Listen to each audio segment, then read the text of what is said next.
Well, for Israeli Prime Minister Benjamin Netanyahu, Sunday marked a fresh start with the White House. The embattled world leader has traveled to Washington, D.C. for the first time in 3 years to meet with U.S. President Donald Trump. The fact that this would be President Trump's first meeting with a foreign leader since his inauguration is telling. I think it's a testimony to the strength of the Israeli-American alliance.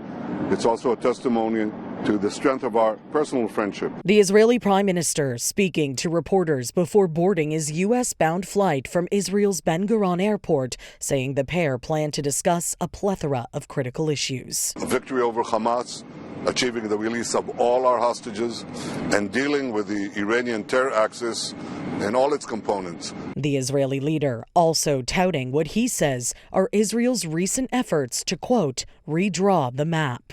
The decisions we made in the war have already changed the face of the Middle East. Our decisions and the courage of our soldiers have redrawn the map. But I believe that working closely with President Trump, we can redraw it even further. Netanyahu, who currently faces an arrest warrant from the International Criminal Court over allegations of war crimes in the Gaza Strip, has strained relations with Trump's predecessor Joe Biden and has not visited the White House since returning to office at the end of 2022. His visit comes at a critical moment in a complex three-phase ceasefire agreement with Hamas. With Netanyahu's stateside departure, Middle Eastern officials are calling for Phase 2 of negotiations to ramp up. According to the agreement, Phase 2 negotiations should start tomorrow. We started already engaging with the parties. On Tuesday, Netanyahu and Trump are set to sit down and begin Phase 2 discussions, which include a look at releasing the remaining Israeli hostages and fostering a more permanent end to the war. But how committed they are at advancing the ceasefire agreement remains to be seen. Netanyahu is under immense pressure from his far-right government partners to abandon the deal after the first phase and restart attacks on the Strip.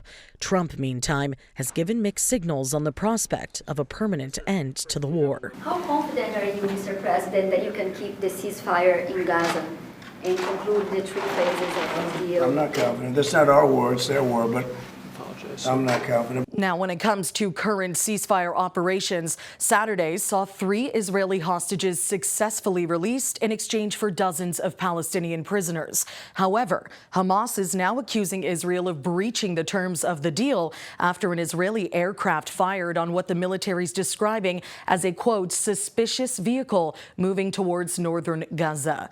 Medics say at least 4 Palestinians were injured in the strike. Israel has confirmed that the strike did take place, but has not reported on any casualties. For City News, I'm Karling Donoghue.